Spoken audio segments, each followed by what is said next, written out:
Hi friends, bounce back ఛానల్కి స్వాగతం. Indian polity సబ్జెక్ట్లో మనము కేంద్ర రాష్ట్ర సంబంధాలు, సెంటర్ స్టేట్ రిలేషన్స్ గురించి తెలుసుకుంటున్నాం కదా.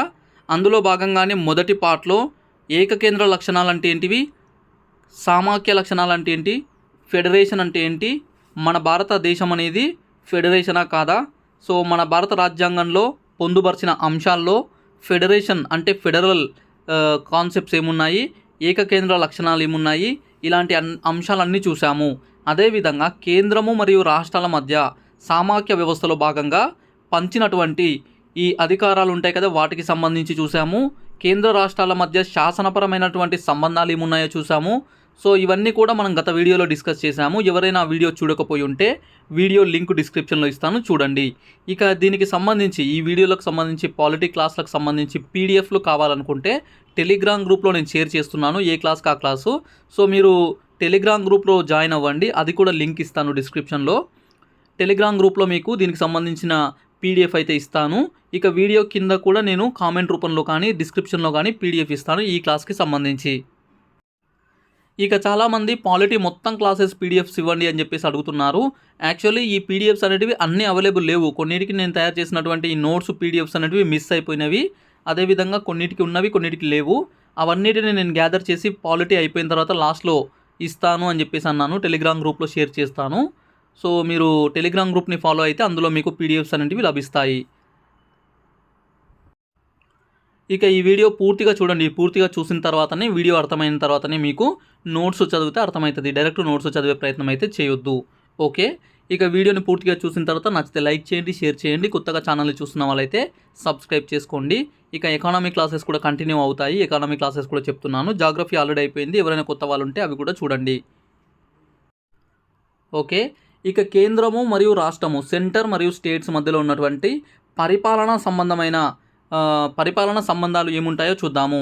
అంటే ఇక్కడ ఎగ్జిక్యూటివ్ రిలేషన్స్ అని చెప్పొచ్చు, అడ్మినిస్ట్రేటివ్ రిలేషన్స్. సో ఇక్కడ కార్యనిర్వాహక శాఖ, శాసన శాఖ ఇవి ఎట్లయితే ఉంటాయో, సో శాసనపరమైన సంబంధాలు కూడా ఉంటాయి, కార్యనిర్వాహక సంబంధాలు కూడా ఉంటాయి. సో ఇవన్నీ వచ్చేసి ఈ వీడియోలో మనం చూస్తాము. పార్ట్ 11, ఓకే, 11వ భాగము. ఇది 2 కాదు, పార్ట్ 2 అనుకునేరు. పార్ట్ 2 కాదు, పార్ట్ 11, 11 అనమాట.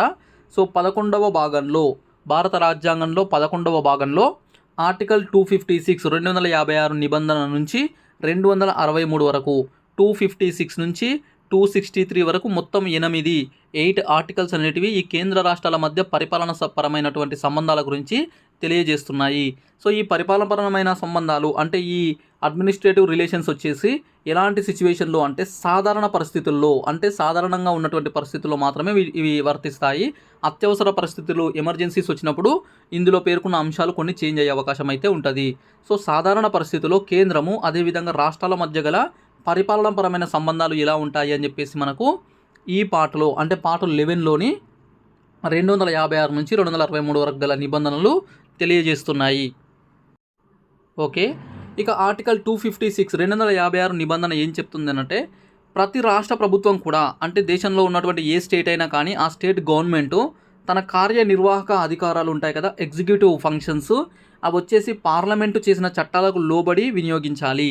అంటే ఏ రాష్ట్రానికైనా సరే అన్ని రాష్ట్రాలకు వర్తించే విధంగా ఈ పార్లమెంటు ఈ కార్యనిర్వాహక అధికారాలను ఎట్లా ఉపయోగించాలి, సో ఈ ఫంక్షన్స్ ఎలా ఉండాలని చెప్పేసి కొన్ని రూల్స్, కొన్ని ఒక చట్టం అయితే చేస్తుంది. సో ఈ చట్టం ప్రకారమే, అందులో పేర్కొన్నటువంటి రూల్స్ ప్రకారమే నడుచుకోవాలి. వాటికి వ్యతిరేకంగా కనుక ఒకవేళ ఏ రాష్ట్రమైనా ప్రవర్తిస్తే దాని మీద చర్యలు తీసుకునే అవకాశం కూడా ఉంటుంది. సో రాష్ట్ర ప్రభుత్వాలు ఏవైనా సరే కార్యనిర్వాహక అధికారాలను వినియోగించేటప్పుడు, యూజ్ చేసేటప్పుడు పార్లమెంటు చేసిన చట్టాలకు లోబడి చేయాలి అని చెప్పేసి ఆర్టికల్ 256 మనకు తెలియజేస్తుంది, ఓకే. ఇక 257 ఏం చెప్తుందంటే, 257 నిబంధన, రాష్ట్ర ప్రభుత్వ కార్యనిర్వహణ అధికారాలు, ఏ స్టేట్ అయినా సరే ఆ స్టేట్ యొక్క ఈ ఎగ్జిక్యూటివ్ ఫంక్షన్స్ ఉంటాయి కదా, ఎగ్జిక్యూటివ్ పవర్స్, వాటిని కేంద్రము, సెంటర్ అనేది నియంత్రించవచ్చు, కంట్రోల్ చేయొచ్చు అని చెప్పేసి కూడా పేర్కొంటుంది, ఓకే. అంటే రాష్ట్రాల యొక్క కార్యనిర్వహణ అధికారాలను కేంద్రము నియంత్రించే అవకాశం కూడా ఉంది, ఇది గుర్తుపెట్టుకోవాలి. నెక్స్ట్ కేంద్రం యొక్క ఆస్తులు ఉంటాయి కదా, సెంటర్ యొక్క ఈ ఆస్తులు, ప్రాపర్టీసు, అవి రాష్ట్ర ప్రభుత్వాలు పరిరక్షించాలి. ఫర్ ఎగ్జాంపుల్ ఇప్పుడు రైల్వేస్ ఉన్నాయి. రైల్వేస్ అనేటివి కేంద్ర జాబితాలోని అంశము. ఈ రైల్వేలకు సంబంధించిన ఆస్తులు అన్నీ కూడా ప్రతి రాష్ట్రంలో కూడా కేంద్రీకృతమై ఉంటాయి. సో ఈ స్టేట్లో ఉన్నటువంటి సెంటర్ యొక్క ఆస్తులు ఉంటాయి కదా, ప్రాపర్టీస్, వాటిని సంరక్షించే బాధ్యత ఎవరికి ఉంటుందంటే స్టేట్స్కే ఉంటుంది.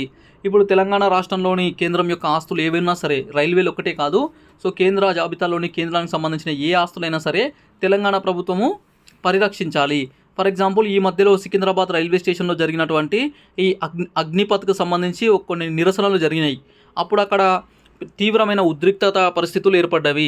అక్కడ ఈ ఆగ్రహానికి లోనైనటువంటి ఈ అభ్యర్థులు మొత్తం ధ్వంసం చేసి రైళ్లు అవన్నీ కూడా తగలబెట్టడము ఇవంతా చేశారు.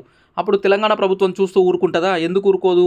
సో తెలంగాణ ప్రభుత్వము, ఏ ప్రభుత్వమైనా సరే రాష్ట్ర ప్రభుత్వము కేంద్రం యొక్క ఆస్తులను కాపాడాలి కాబట్టి అక్కడ వెంటనే పోలీసులు వెళ్ళి అక్కడ కాల్పులు జరపడము, అక్కడ యాక్షన్ తీసుకోవడము, ఇవన్నీ కూడా చేసినారు. ఇవంతా ఎందుకు అనంటే కేంద్రం యొక్క ఆస్తులను రాష్ట్ర ప్రభుత్వాలు పరిరక్షించాలి.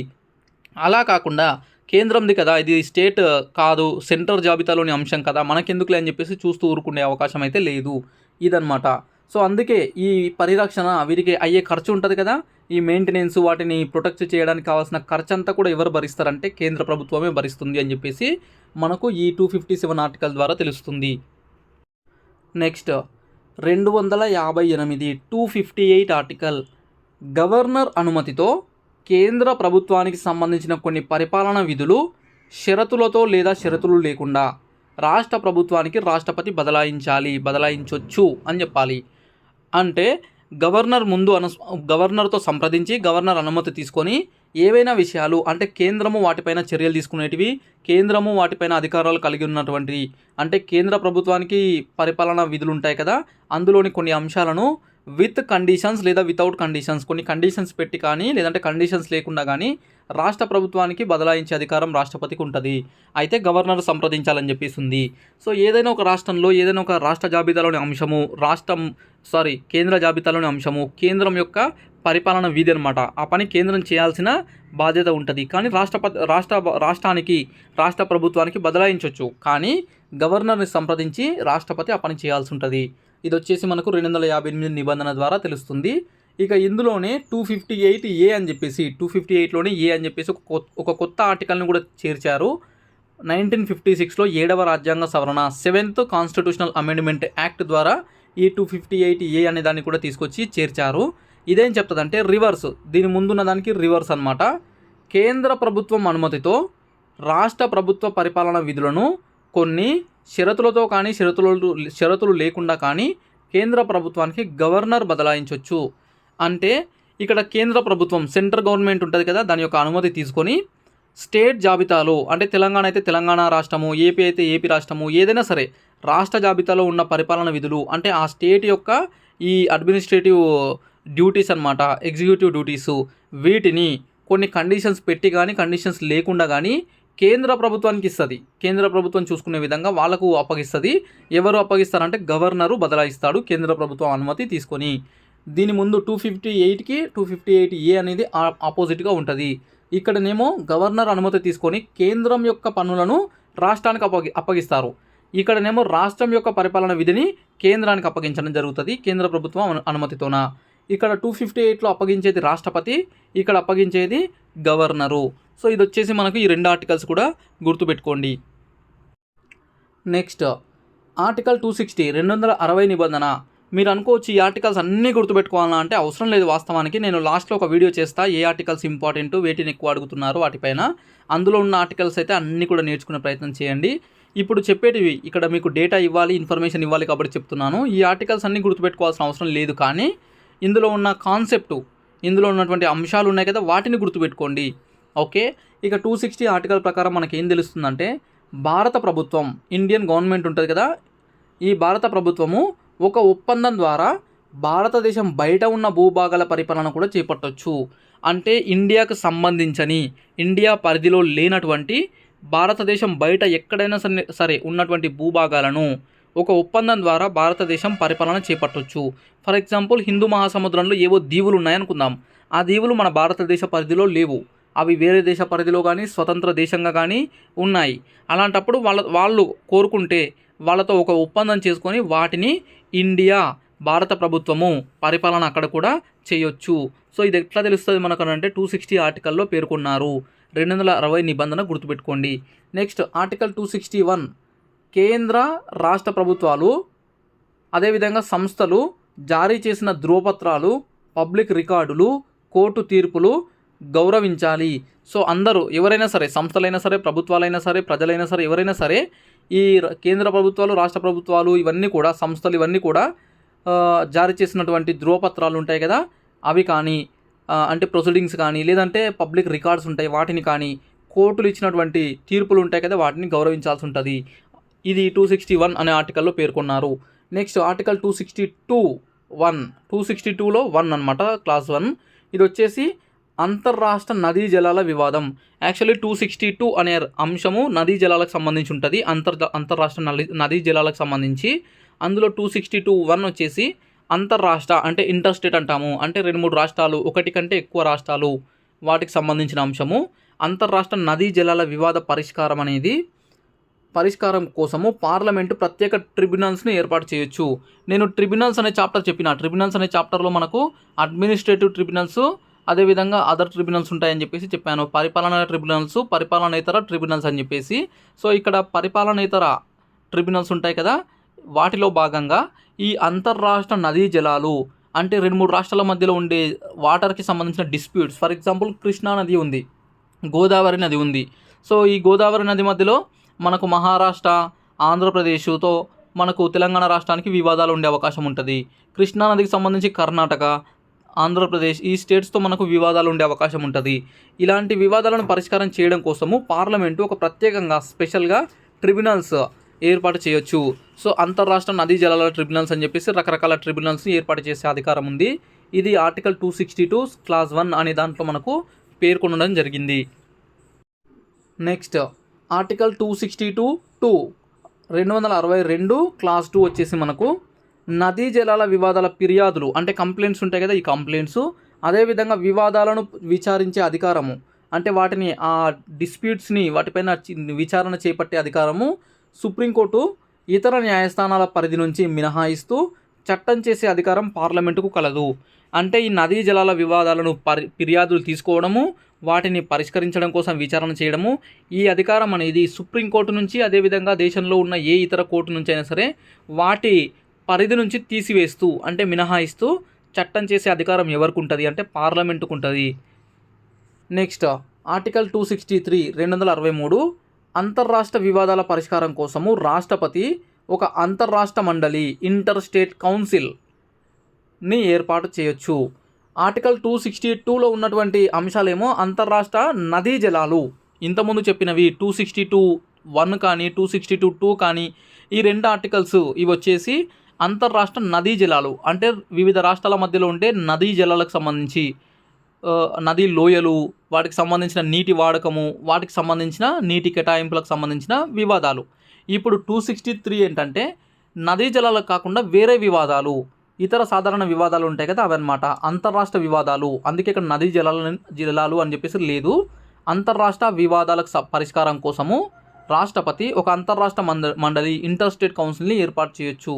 అంటే ఇప్పుడు 2-3 రాష్ట్రాల మధ్యలో ఏదో ఒక అంశానికి సంబంధించి వివాదాలు ఉంటాయి, అవి ఎవరు పరిష్కరించాలి అని అంటే ఇంటర్ స్టేట్ కౌన్సిల్ అని చెప్పేసి అంతర్రాష్ట్ర మండలి అని ఒకటి ఏర్పాటు చేయాలి. ఈ అంతర్రాష్ట్ర మండలి పరిష్కరించాలి అని చెప్పేసి ఈ 263 ఆర్టికల్లో ఉంటుంది. ఓకే, ఈ అంతర్రాష్ట్ర మండలి వచ్చేసి ఇంటర్ స్టేట్ కౌన్సిల్ ఉంది కదా, ఇందులో చైర్మన్ వచ్చేసి ప్రధానమంత్రి ఉంటాడు, సభ్యులు మెంబర్స్ వచ్చేసి అన్ని రాష్ట్రాల ముఖ్యమంత్రులు ఉంటారు. అదేవిధంగా యూనియన్ టెరిటరీస్ అంటే కేంద్రపాలిత ప్రాంతాల యొక్క పరిపాలనా అధిపతులు అంటే ఇప్పుడు ఢిల్లీ, పాండిచేరి లాంటి వాళ్ళకైతే ముఖ్యమంత్రులు ఉంటారు కాబట్టి వాళ్ళే ఉంటారు. ఇతర కేంద్రపాలిత ప్రాంతాలకు ఈ ముఖ్యమంత్రులు ఉండరు కాబట్టి వేరే ఏ పరిపాలనా అధికారి ఉంటే అతను. సో వీళ్ళంతా కూడా సభ్యులు ఉంటారు. అయితే ఈ అంతర్రాష్ట్ర వివాదాల కోసము ఇంటర్ స్టేట్ కౌన్సిల్ అంతర్రాష్ట్ర మండలి ఫస్ట్ టైం ఎప్పుడు ఏర్పాటు చేశారంటే 1990లో ఏర్పాటు చేయడం జరిగింది. ఓకే, సో ఇప్పటివరకు మనము కేంద్రము మరియు రాష్ట్రాల మధ్య పరిపాలన పరమైనటువంటి సంబంధాలు చూసాము. ఇప్పుడు కేంద్ర రాష్ట్రాల మధ్య ఆర్థిక సంబంధాలు, ఫినాన్షియల్ రిలేషన్షిప్స్ ఎట్లా ఉంటాయో చూద్దాము. ఇందులో మనకు ఆర్టికల్ 264 264 నిబంధన నుంచి 300 వరకు పేర్కొన్నారు. 264 నుంచి 300 వరకు ఉన్నాయి. అయితే ఇవన్నీ కూడా మనం డిస్కస్ చేయము. ఇందులో మనకు కావాల్సినవి మాత్రమే డిస్కస్ చేస్తాము. మీరు ఒకవేళ ఇది కాకుండా ఇంకా ఎక్కువ కంటెంట్ కావాలంటే ఏదైనా పుస్తకంలో ప్రతి పాయింట్ చదువుకోవచ్చు. అయితే ఎగ్జామ్ పాయింట్ ఆఫ్ వ్యూలో ఏదైతే అవసరమో అవన్నీ కూడా నేను కవర్ చేస్తున్నాను. సో ఈ కేంద్ర రాష్ట్రాల మధ్య ఆర్థిక సంబంధాలు, సెంటర్ స్టేట్ మధ్యలో ఫినాన్షియల్ రిలేషన్స్కి సంబంధించి పార్ట్ 11 కాదు 12వ భాగము. ఓకే, ఇక్కడ మనకు శాసనపరమైన సంబంధాలు, కార్యనిర్వాహక సంబంధాలు ఈ రెండు వచ్చేసి పార్ట్ 11లో ఉన్నాయి. కానీ ఆర్థిక సంబంధాలు వచ్చేసి పార్ట్ 12వ భాగంలో రాజ్యాంగంలో ఉన్నాయి. నిబంధన 264 నుంచి 300 వరకు ఉన్నాయి. ఇవి గుర్తుపెట్టుకోండి. నెక్స్ట్, కేంద్ర ప్రభుత్వము అంటే ఇక్కడ ముఖ్యంగా మనము పన్నులు, కేంద్రము మరియు రాష్ట్రాల మధ్యలో ట్యాక్సెస్ ఉంటాయి కదా, ఈ పన్నులకు సంబంధించి ప్రధానంగా చూడాల్సి ఉంటుంది ఈ టాపిక్లో. మనకి ఇక్కడ క్వశ్చన్స్ కూడా ఎగ్జామ్ పాయింట్ ఆఫ్ వ్యూలో ఏం అడుగుతున్నారంటే, కేంద్రము విధించి కేంద్రము వసూలు చేసుకునే పన్నులు ఏవి, కేంద్రము విధించి రాష్ట్రాలు వసూలు చేసుకునే పన్నులు ఏవి, కేంద్రము విధించి కేంద్రమే వసూలు చేసి రాష్ట్రాలకు పంచే పన్నులు ఏవి అని చెప్పేసి 2-3 రకాల ట్యాక్సెస్ ఇస్తారు. లేదంటే ఈ కింది వాటిలో కేంద్రము విధించి కేంద్రమే వసూలు చేసి రాష్ట్రాలకు పంచే పన్ను కానిది ఏది అని చెప్పేసి ఇట్లా ఇస్తున్నారు. ఈ మోడల్ క్వశ్చన్స్ వచ్చే అవకాశం ఉంది కాబట్టి మనం ఇక్కడ ఈ ట్యాక్సెస్ గురించి తెలుసుకుందాము. ఇక్కడ ఫస్ట్ది వచ్చేసి కేంద్ర ప్రభుత్వం విధిస్తుంది, అంటే కేంద్ర ప్రభుత్వం ఇంపోజ్ చేస్తుంది, ట్యాక్స్ అనేది విధిస్తుంది. రాష్ట్రాలు వసూలు చేసుకోవాలి, వాటిని రాష్ట్రాలే ఉపయోగించుకుంటాయి. ఓకే, ఆర్టికల్ 268 268 నిబంధన ప్రకారము కొన్ని రకాల ట్యాక్సెస్ కేంద్రం విధిస్తుంది, కానీ ఎవరు వసూలు చేసుకోవాలి? రాష్ట్రాలు వసూలు చేసుకోవాలి. వాటి నుంచి వసూలు చేసుకునే బాధ్యత రాష్ట్రాలు. తర్వాత ఎవరు ఉపయోగించుకుంటారు? రాష్ట్రాలే ఉపయోగించుకుంటాయి. ఏ రాష్ట్రమో ఆ రాష్ట్ర పరిధిలో ఉన్నటువంటి ట్యాక్సెస్ని వసూలు చేసుకొని ఉపయోగించుకుంటుంది. ఇది 268 ఆర్టికల్లో ఉన్నాయి. అవి ఏంటో చూద్దాము. అయితే దీనికి సంబంధించి ఒక ఎగ్జాంపుల్ చెప్తాను. ఫర్ ఎగ్జాంపుల్, ఒక ఇల్లు ఉంది. ఒక ఇంట్లో చాలా చోట్ల మనం చూస్తుంటాము, ఫాదర్ ఏం చేస్తాడంటే పిల్లలకు పలానా చోట 2-3 ప్లేసెస్ చెప్పి, అక్కడ మనకు డబ్బులు ఇవ్వాలి, వెళ్ళి తెచ్చుకోండి, మీరు కలెక్ట్ చేసి తీసుకురండి, వసూలు చేసుకొచ్చుకొని మీరే కొనుక్కోండి, మీరే దేనికన్నా వాడుకోండి, పుస్తకాలకో లేదో కొనుక్కోవడం కోసమో ఏదైనా చిరుతిండ్ల కోసమో వేటికన్నా తెచ్చుకోండి అని చెప్పేసి కొన్నిసార్లు అంటుంటారు. మా పేరెంట్స్ కూడా, మా అమ్మ కూడా చిన్నప్పుడు ఎప్పుడైనా నేను డబ్బులు అడిగితే పలానా వ్యక్తి 10 రూపాయలు ఇవ్వాలి, వెళ్ళి తెచ్చుకొని వాటిని మీరు ఖర్చు పెట్టుకోపో అని చెప్పేసి చెప్పేది. అలాంటివి అనమాట. అంటే కేంద్రం విధిస్తుంది, కానీ రాష్ట్రాలే వాటిని వసూలు చేసుకొని వాడుకోవాలి. అలాంటి పన్నులు వచ్చేసి ఇక్కడ ఉంటాయి. అవేంటో చూద్దాము. బిల్స్, చెక్స్ ఉంటాయి కదా, చెక్కులు, ప్రామిసరీ నోట్లు, ఇలాంటి వాటిపైన విధించే వీటిపైన స్టాంప్ డ్యూటీ అనేది ఉంటుంది. ఆ స్టాంప్ డ్యూటీ అనేది కేంద్రం విధిస్తుంది, కానీ రాష్ట్రాలు వసూలు చేసుకొని రాష్ట్రాలే వాడుకోవాలి. నెక్స్ట్, ఇన్సూరెన్స్ పాలసీస్, వాటిపైన వచ్చే ట్యాక్స్. ఇక కంపెనీల యొక్క షేర్స్ ఉంటాయి కదా, షేర్ల మార్పిడి, అంటే వాటి షేర్లలో వాటాలు ఉంటాయి కదా, వాటాలు మార్చేటప్పుడు వాటిపైన స్టాంప్ డ్యూటీ. అదేవిధంగా ఔషధాలు, అంటే డ్రగ్స్ ఉంటాయి కదా, డ్రగ్స్ మీద వాటిని ఉత్పత్తి చేయడంలో ఎక్సైజ్ సుంకం అని చెప్పేసి ఒక ట్యాక్స్ వస్తుంది. సో ఈ ట్యాక్స్లన్నీ కూడా కేంద్రం విధిస్తుంది, కానీ రాష్ట్రాలే వసూలు చేసుకోవాలి, వాడుకునేది కూడా రాష్ట్రాలే. నెక్స్ట్, ఇంకో రకం పన్నులు విధించడము, వసూలు చేసుకోవడం పూర్తిగా రాష్ట్రాలకు కేటాయింపు. అంటే ఇక్కడ నేను షార్ట్కట్లో రాసిన, కరెక్ట్ చూడండి. మీరు కరెక్ట్ చదవకపోతే ఇక్కడ మీనింగ్ చేంజ్ అయ్యే అవకాశం ఉంది. పన్నులు విధించడము కేంద్రం చేస్తుంది, ఇక్కడ క్లియర్గా నేను రాయలేదు.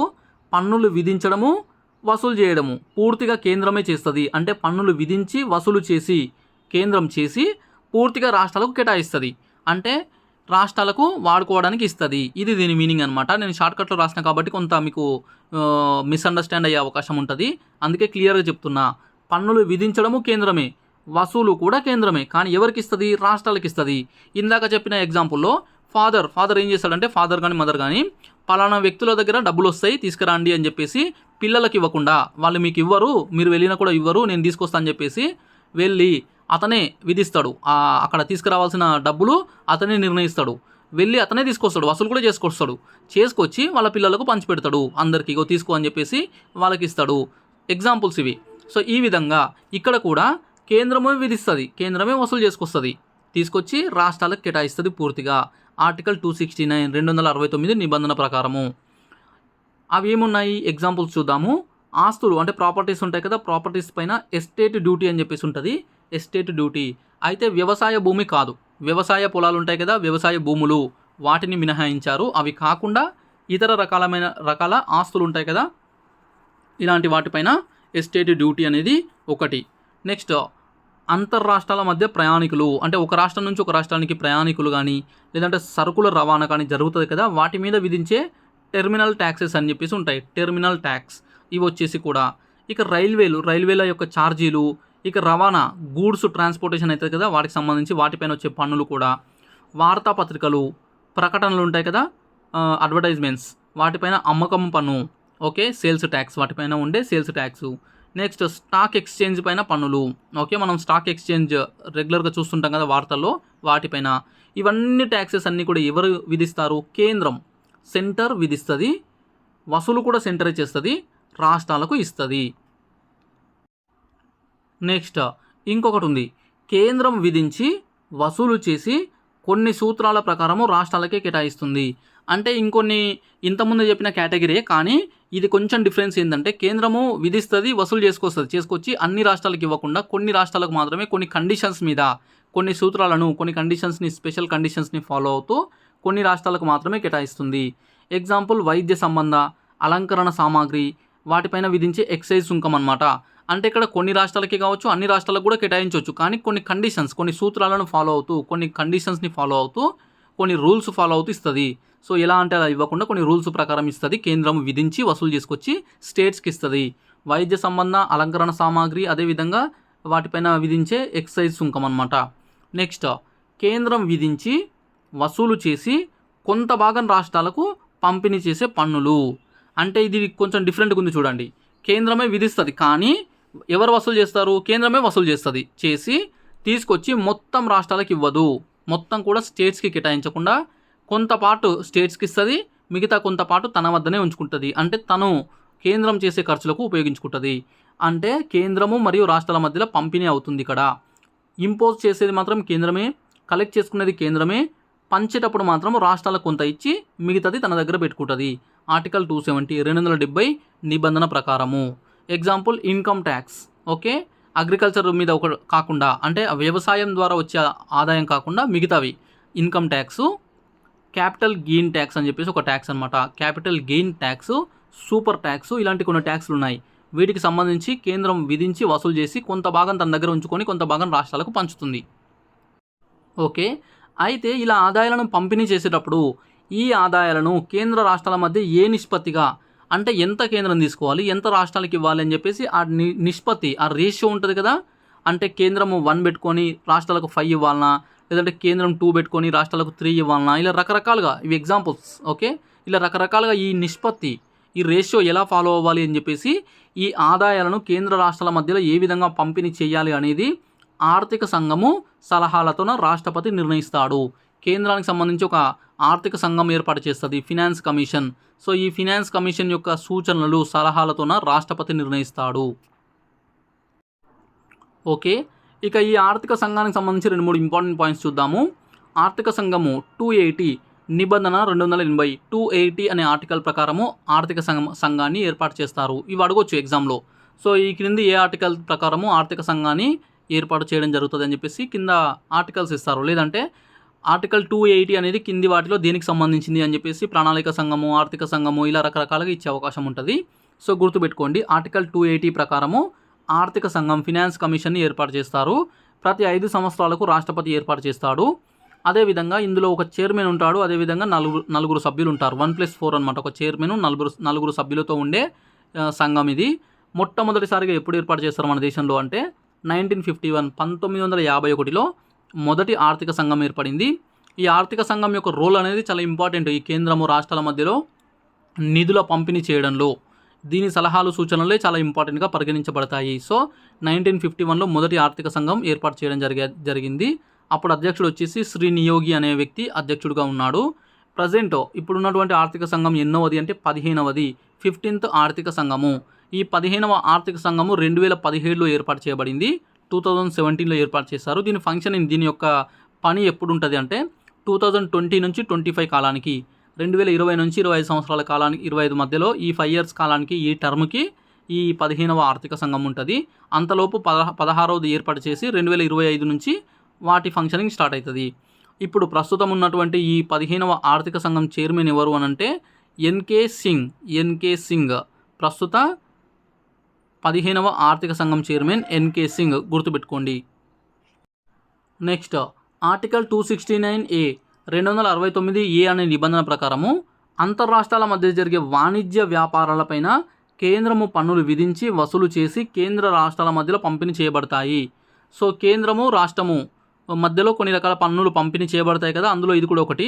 అంతర్రాష్ట్రాల మధ్య జరిగే వాణిజ్యము అంటే ఇప్పుడు తెలంగాణ ఆంధ్రప్రదేశ్ మధ్యలో జరిగే వాణిజ్యము, తెలంగాణ కర్ణాటక మధ్యలో జరిగే వాణిజ్యము, ఉత్తరప్రదేశ్ బీహార్ మధ్యలో జరిగే వాణిజ్యము, ఇలా అంతర్రాష్ట్ర వాణిజ్యము 2-3 రాష్ట్రాల మధ్యలో జరిగే వాణిజ్యం ఉంటుంది కదా, వ్యాపారాలు, వాటిపైన కేంద్రం పన్నులు విధించి వసూలు చేసుకొని కేంద్ర రాష్ట్రాల మధ్యలో పంపిణీ చేస్తుంది అని చెప్పేసి కూడా 269A అనే ఆర్టికల్ పేర్కొన్నది. ఇది వచ్చేసి మనకు 101వ రాజ్యాంగ సవరణ చట్టము 2016 ఈ వస్తు సేవల పన్నుకు సంబంధించి గూడ్స్ అండ్ సర్వీసెస్ ట్యాక్స్ సంబంధించి ఈ 101వ రాజ్యాంగ సవరణ చట్టం ఉంటుంది. ఇది 2016లో చేసినటువంటి చట్టము. ఈ చట్టంలో 269A అనే ఒక కొత్త ఆర్టికల్ని తీసుకొచ్చి అందులో పేర్కొన్నారు అంతర్రాష్ట్ర వాణిజ్యము వాటిపైన కేంద్రం పన్నులు విధించి వసూలు చేసుకొని రాష్ట్రాల మధ్యలో పంపిణీ చేస్తుంది. నెక్స్ట్ సహాయ నిధులు అని చెప్పేసి ఒక చిన్న కాన్సెప్ట్ ఉంటుంది, అది చూద్దాము. ఆర్టికల్ 275 275 నిబంధన ప్రకారము గ్రాంట్లు అంటే గ్రాంట్స్ ఇన్ ఎయిడ్ అని చెప్పేసి అంటాము. సహాయం అన్నమాట, సహాయం కోసం నిధులు. ఎందుకు ఈ సహాయ నిధులు ఏర్పాటు చేస్తారు, ఎందుకు అవసరం, వీటి అవసరం ఏంటి అంటే కేంద్రము పన్నులు విధించి వసూలు చేసుకొని రాష్ట్రాలకు పంచడము, అదేవిధంగా కేంద్రం పన్నులు విధించి రాష్ట్రాలని వసూలు చేసుకోమనడము, ఇలా రకరకాల విధానాల్లో స్టేట్స్కి ట్యాక్సెస్ అనేటివి ఇస్తుంది. అయితే అవి సరిపోవు, చాలా చోట్ల రాష్ట్రాలకు ఆ నిధులు సరిపోవు. అలా సరిపోని సందర్భంలో ఆర్థిక సహాయం చేస్తుంది, సహాయ నిధి కేటాయిస్తుంది. గ్రాంట్స్ ఇన్ ఎయిడ్ ద్వారా గ్రాంట్లు ఇస్తుంది రాష్ట్రాలకు. ఇది వచ్చేసి మనకు 275 275 ఆర్టికల్ ద్వారా తెలుస్తుంది. ఎలాంటి నిధులు ఇస్తుందో ఒకసారి చూద్దాము. ఇవి 2 రకాలు, చట్టబద్ధ గ్రాంట్లు, విచక్షణ గ్రాంట్లు అంటాం. చట్టబద్ధ గ్రాంట్లను విహిత గ్రాంట్లు, విచక్షణ గ్రాంట్లను విసిత గ్రాంట్లు అని చెప్పేసి అంటాం. విసిత ఈ వర్డ్స్ అనేవి డిఫికల్ట్గా ఉంటాయి తెలుగులో, ఇవేం గుర్తుపెట్టుకోకండి. ఈ 2 పదాలు సింపుల్గా చట్టబద్ధ గ్రాంట్లు, విచక్షణ గ్రాంట్లు అని చెప్పేసి గుర్తుపెట్టుకుంటే సరిపోతుంది. స్టాచ్యుటరీ గ్రాంట్స్, డిస్క్రిషనరీ గ్రాంట్స్ అన్నమాట. ఓకే, ఇక ఇవి ఏంటో చూద్దాం ఒకసారి. అవసరమైన రాష్ట్రాలకు మాత్రమే, అంటే ఏ రాష్ట్రానికి ఆర్థిక సహాయము గ్రాంట్లు ఇవ్వాల్సిన అవసరం ఉందో ఆ రాష్ట్రాలకు మాత్రమే. ముఖ్యంగా ఈ ఎస్సీ ఎస్టీల యొక్క సంక్షేమం కోసము ఆర్థిక సంఘం సిఫార్సుల మేరకు ఆర్థిక సంఘం ఫినాన్స్ కమిషన్ చేసినటువంటి రికమెండేషన్స్ ప్రకారము పార్లమెంటు ఒక చట్టం ద్వారా ఆర్థిక సహాయం చేస్తుంది. అంటే చట్టబద్ధమైన గ్రాంట్లు అన్నాం కదా, అందులోకి వస్తుంది ఇది. ఏదైనా ఒక రాష్ట్రానికి, ఇప్పుడు తెలంగాణ రాష్ట్రానికి ముఖ్యంగా ఈ షెడ్యూల్ ట్రైబ్స్, షెడ్యూల్ క్యాస్ట్ సంక్షేమం కోసము, ఎస్సీ ఎస్టీల సంక్షేమం కోసము ఆర్థిక సంఘం సిఫార్సులు చేసింది అనుకుందాం. తెలంగాణ రాష్ట్రంలో ఎస్సీ ఎస్టీల సంక్షేమం కోసము ఇంత గ్రాంట్లు ఇవ్వాలి అని చెప్పేసి సిఫార్సులు చేస్తే అవి పార్లమెంటులో ఒక చట్టం చేసి ఆ చట్టం ప్రకారంగా కేటాయించడం జరుగుతుంది. ఈ విధంగా అవసరమైన రాష్ట్రాలకు మాత్రమే, అన్ని రాష్ట్రాలకు కాకుండా ఏ రాష్ట్రానికి అవసరమవుతుందో ఆ రాష్ట్రానికి గ్రాంట్లు కేటాయిస్తారు.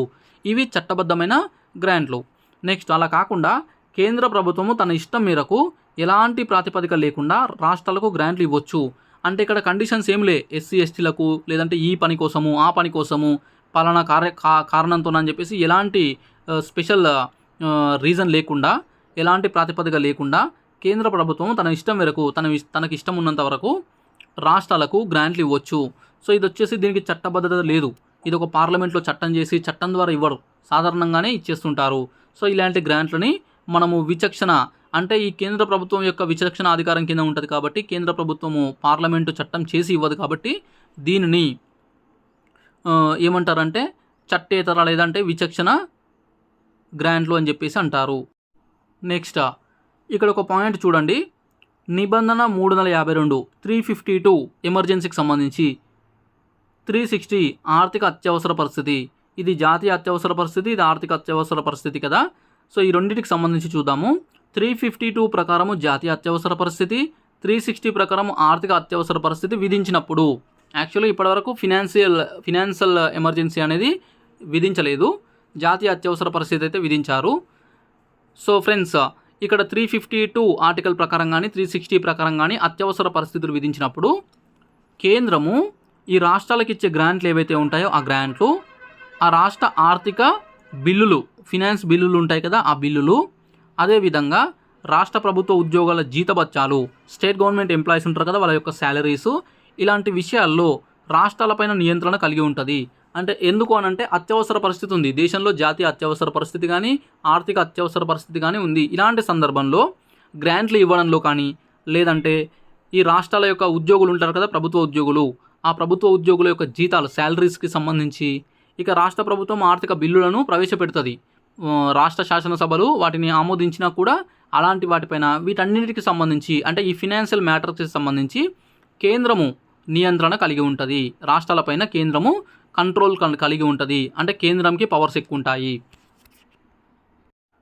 ఓకే, సో ఇవి వచ్చేసి మనకు కొన్ని అంశాలు ఈ ఆర్థికపరమైన సంబంధాలలో. Next GST, goods and service tax. GST, goods and service tax. So ఇది మోదీ జిఎస్టీ, రామ్ గోపాల్ వర్మ జిఎస్టీ కాదు, goods and service tax GST. Okay, so ఇవి వచ్చేసి ఈ జిఎస్టీ అనేది కూడా ఈ మధ్యలో మనకు బాగా న్యూస్లో ఉంటుంది. ఈ జిఎస్టీకి సంబంధించి కూడా రాష్ట్రాలు వ్యతిరేకిస్తున్నాయి, రకరకాల నిరసనలు, కార్యక్రమాలు జరుగుతున్నాయి. ఇదంతా కూడా జరుగుతుంది ఈ ధరల పెంపు పైన, జిఎస్టీ పైన, ఇదంతా కూడా కాంట్రవర్సీ ఉంది. సో అందుకే ఇక్కడ జిఎస్టీ నుంచి కూడా ఏదో ఒక క్వశ్చన్ వచ్చే అవకాశం కూడా ఉంటుంది. పరోక్ష పన్నులు, ఇండైరెక్ట్ ట్యాక్సెస్ అంటాం కదా, మనకు పన్నులు అనేటివి రెండు రకాలు ఉంటాయి, డైరెక్ట్ ట్యాక్సెస్, ఇండైరెక్ట్ ట్యాక్సెస్. ఈ జిఎస్టీ వచ్చేసి ఓన్లీ ఇండైరెక్ట్ ట్యాక్సెస్, పరోక్ష పన్నులకు సంబంధించి. అంటే జిఎస్టీ వచ్చిన తర్వాత అందులో కలిసిపోయే ట్యాక్సెస్ అన్నీ కూడా indirect taxes. Direct taxes so అవన్నీ కూడా అలాగనే ఉంటాయి. ఓన్లీ ఇండైరెక్ట్ ట్యాక్సెస్ మాత్రమే, పరోక్ష పన్నులు మాత్రమే ఈ జిఎస్టీ కిందికి వస్తాయి. సో పరోక్ష పన్నుల విషయంలో మల్టిపుల్ ట్యాక్సేషన్, అంటే 2-3 దశల్లో ట్యాక్సులు మళ్ళీ పడకుండా. సో ఈ మల్టిపుల్ ట్యాక్సేషన్ వల్ల వినియోగదారులు ఎవరైతే ఉంటారో, కన్జ్యూమర్సు, వాళ్ళు చెల్లించే అధిక పన్నులను తగ్గించి అన్ని రకాల పరోక్ష పన్నులను ఒకే పన్నుగా చేయడానికి, ఒకే గొడుగు కిందికి తీసుకురావడానికి జిఎస్టీ, గూడ్స్ అండ్ సర్వీస్ ట్యాక్స్ని తీసుకురావడం జరిగింది. Okay, so friends, indirect taxes ఉన్నప్పుడు సిస్టమ్ ఏమయ్యేదంటే ఈ మల్టిపుల్ ట్యాక్సేషను 2-3 దశల్లో ఒకదానిపైన వస్తువుపైన మళ్ళీ పన్నులు పడి ఈ ట్యాక్సేషన్స్ అనేటివి ఎక్కువయ్యి రేట్లు అనేటివి ఎక్కువ ఉండేటివట. సో వాటిని తగ్గించడం కోసము ఈ వినియోగదారులు, ఈ కన్జ్యూమర్స్ పైన ఈ భారం తగ్గించడం కోసము ఈ పన్నులన్నీ కూడా, ఇండైరెక్ట్ ట్యాక్సెస్ అన్నీ కూడా ఒకే సిస్టమ్ కిందకి తీసుకురావడం కోసము జిఎస్టీని తీసుకొచ్చారు. ఓకే, సో అందుకే ఈ జిఎస్టీ అనేది వచ్చింది. జిఎస్టీకి సంబంధించి గతంలో అంటే 2002-3 ఆ టైం నుంచి కూడా చాలా రకాల ప్రతిపాదనలు ఈ ట్యాక్స్ తీసుకురావాలని చెప్పేసి చాలా ప్రయత్నాలు జరిగినవి. ఎందుకంటే అప్పటికే చాలా దేశాల్లో మనకు జిఎస్టీ అనేది అమల్లో ఉంది. సో ముఖ్యంగా మొట్టమొదటి దేశము ఈ జిఎస్టీని తీసుకొచ్చినటువంటి, గూడ్స్ అండ్ సర్వీస్ ట్యాక్స్ని తీసుకొచ్చినటువంటి మొదటి దేశం ఏదంటే ఫ్రాన్స్. ఓకే, ఫ్రాన్స్ అనే దేశము మొదటిసారిగా ఈ జిఎస్టీని తీసుకొచ్చింది. తర్వాత చాలా దేశాలు తీసుకొచ్చాయి. మన భారతదేశంలో కూడా జిఎస్టీ ఉండాలని చెప్పేసి రకరకాల ప్రతిపాదనలు జరిగినవి. అయితే వాటికి సంబంధించిన అంశాలన్నీ కూడా, ఆ బిల్లులు అవన్నీ కూడా అమల్లోకి రాలేదు. ఇక ఎన్డీఏ గవర్నమెంట్, సో 2014 తర్వాత కేంద్రంలో అధికారంలోకి వచ్చిన ఎన్డీఏ ప్రభుత్వము 122 అనమాట, 120వ రాజ్యాంగ సవరణ బిల్లును ప్రవేశపెట్టారు. సో ఫ్రెండ్స్, బిల్లు వేరు, చట్టం వేరు. బిల్లు నెంబరు, చట్టం నెంబరు ఒకటే ఉండాలని అవసరం లేదు. 120వ రాజ్యాంగ సవరణ బిల్లు అనేది ప్రవేశపెట్టారు. ఆ బిల్లు అనేది ఆమోదం పొందితే చట్టం అవుతుంది. చట్టానికి అదే నెంబర్ ఉండాల్సిన అవసరం లేదు. ఎందుకంటే కొన్ని బిల్లుల మధ్యలో చట్టంగా మారకుండా ఉంటాయి కాబట్టి వాటి నెంబర్ అట్లనే ఉంటుంది. కాబట్టి చట్టంగా మారిన వాటికి నెంబర్ చేంజ్ అవుతుంది. చూడండి, ఇక్కడ 122 రాజ్యాంగ సవరణ బిల్లు కింద మాత్రము 101వ రాజ్యాంగ సవరణ చట్టమైన దాంట్లో 101ది, బిల్లులో 122 అనమాట. అది డిఫరెన్స్. కన్ఫ్యూజ్ అవుతారు. ఒక పర్సన్ కూడా నన్ను అడిగినాడు, అందుకే చెప్తున్నాను. 2014లో 122వ రాజ్యాంగ సవరణ బిల్లు ప్రవేశపెట్టారు. దానికి 2015లో లోక్సభలో ఆమోదం వచ్చింది. తర్వాత 2016లో రాజ్యసభలో ఆమోదం వచ్చింది. ఇది వచ్చేసి రాష్ట్రాలకు కూడా సంబంధించిన అంశం కాబట్టి ఇది ట్యాక్సేషను, దీనిపైన రాష్ట్రాల యొక్క ఆమోదం కూడా కావాలి. కాబట్టి రాజ్యాంగంలో సవరణ చేయాలంటే సగానికి పైగా రాష్ట్రాలు ఆమోదించాలి. కాబట్టి రాష్ట్రాలకు కూడా దీనికి సంబంధించిన బిల్స్ పంపినారు. సో రాష్ట్రాలు కూడా సగానికి పైగా రాష్ట్రాలు ఆమోదం తెలిపినాయి. తెలిపిన తర్వాత 2016లో సెప్టెంబర్ 8వ తారీఖున రాష్ట్రపతి దీనిపైన ఆమోద ముద్ర వేయడం జరిగింది. రాష్ట్రపతి ఆమోదించాడు సెప్టెంబర్ 8, 2016న. దాని ద్వారా 101వ రాజ్యాంగ సవరణ చట్టం ఏర్పడ్డది. అంతకుముందు 122వ రాజ్యాంగ సవరణ బిల్లు 101వ రాజ్యాంగ సవరణ చట్టంగా యాక్ట్గా మారింది. ఓకే. సో 101వ రాజ్యాంగ సవరణ చట్టం అనేది 2016 అనేది దేనికి సంబంధించింది అనంటే వస్తు సేవల పన్ను. వస్తు సేవల పన్ను. గూడ్స్ అండ్ సర్వీస్ ట్యాక్సెస్ అనమాట. వస్తు సేవల పన్ను. ఇదొచ్చేసి అమల్లోకి ఎప్పుడొచ్చింది? 2016 సెప్టెంబర్ 8 రాష్ట్రపతి ఆమోదిస్తే నెక్స్ట్ కొంత టైం ఇచ్చారనమాట. టైం ఇచ్చి ఎందుకంటే అప్పటికే వేరే ట్యాక్సేషన్ ఉంది కాబట్టి దీని ఇంప్లిమెంటేషన్ ఇదొచ్చేసి అమలు ఎప్పుడు చేశారంటే 2017 జూలై 1 నుంచి అమలు చేయడం ప్రారంభించారు. జూలై 1, 2017న అమల్లోకి వచ్చింది. ఇక ఈ జీఎస్టీకి సంబంధించి క్వశ్చన్స్ అడుగుతున్నటువంటి ఇంకొక ఏరియా ఏదంటే ఈ జీఎస్టీని ఆమోదించిన తొలి రాష్ట్రం ఏది, రెండో రాష్ట్రం ఏది, ఎన్నో రాష్ట్ర ఆంధ్రప్రదేశ్ ఎన్నో రాష్ట్రము, తెలంగాణ ఎన్నో రాష్ట్రం అని చెప్పేసి క్వశ్చన్స్ అడుగుతున్నారు. ముఖ్యంగా ఈ తొలి రాష్ట్రం ఏది అని చెప్పేసి చాలా ఎగ్జామ్స్లో అడిగినారు కాబట్టి చెప్తున్నాను. జీఎస్టీని ఈ బిల్లుని రాష్ట్రాలకు పంపించినప్పుడు సగానికి పైగా ఆమోదించాలి కదా. సో తొలి రాష్ట్రం మొట్టమొదటి రాష్ట్రం ఏదంటే అస్సాం. అస్సాం స్టేటు ఫస్ట్ యాక్సెప్ట్ చేసినటువంటి స్టేటు. సెకండ్ వచ్చేసి బీహార్. బీహార్ కూడా ఆమోదించింది. నెక్స్ట్ 14వ రాష్ట్రము తెలంగాణ. తెలంగాణ 14th స్టేట్ అనమాట. రీసెంట్గా దీనిపైన కూడా కాంట్రవర్సీస్ జరిగినాయి. పొలిటికల్గా వీళ్ళ వ్యాఖ్యలు ఒకసారి గమనించినట్లయితే మనకు పొలిటికల్గా అవసరం లేదు కానీ ఒకసారి గమనించి చూద్దాము. ఈ మధ్యలో ఈ జీఎస్టీ పైన ఈ వివాదం అవుతున్నప్పుడు ఈ జీఎస్టీకి సంబంధించి మన తెలంగాణ ప్రభుత్వానికి సంబంధించిన నాయకులు కొంతమంది విమర్శిస్తే ఈ కేంద్ర ప్రభుత్వం అంటే టీఆర్ఎస్ వాళ్ళు విమర్శిస్తే బీజేపీ వాళ్ళు ఏమన్నారంటే మరి జీఎస్టీ బిల్లు ప్రవేశపెట్టినప్పుడు మీరు ఏమనకుండా మంచిగా సంతోషంగా యాక్సెప్ట్ చేసినారు కదా, అప్పుడు తెలంగాణ కూడా ఆమోదం తెలిపింది కదా అని చెప్పేసి వాళ్ళు కౌంటర్ వేస్తున్నారు. ఇవన్నీ ఏంటి అంటే సో తెలంగాణ స్టేట్ కూడా యాక్సెప్ట్ చేసింది అనేది అక్కడ తెలుస్తుంది. ఇది మీకు కాస్త గుర్తుండడం కోసం చెప్తున్నాను. తెలంగాణ 14వ రాష్ట్రము. అప్పుడున్నటువంటి రాష్ట్రాల్లో 29 రాష్ట్రాల్లో 14th స్టేటు తెలంగాణ. నెక్స్ట్ తర్వాత తెలంగాణ ఆమోదించిన తర్వాత ఏపీ ఆమోదించింది. 19వ రాష్ట్రము ఆంధ్రప్రదేశ్. ఈ పాయింట్స్ ఎందుకు చెప్తున్నానంటే తెలంగాణకు సంబంధించి ఎగ్జామ్స్లో అడిగే అవకాశం ఉంటుంది కాబట్టి. నెక్స్ట్ మొత్తం ఎన్ని స్టేట్స్ యాక్సెప్ట్ చేసినాయి అంటే మొత్తం 25 రాష్ట్రాలు ఆమోదించాయి. 25 స్టేట్స్ ఈ జీఎస్టీని ఆమోదించడం జరిగింది.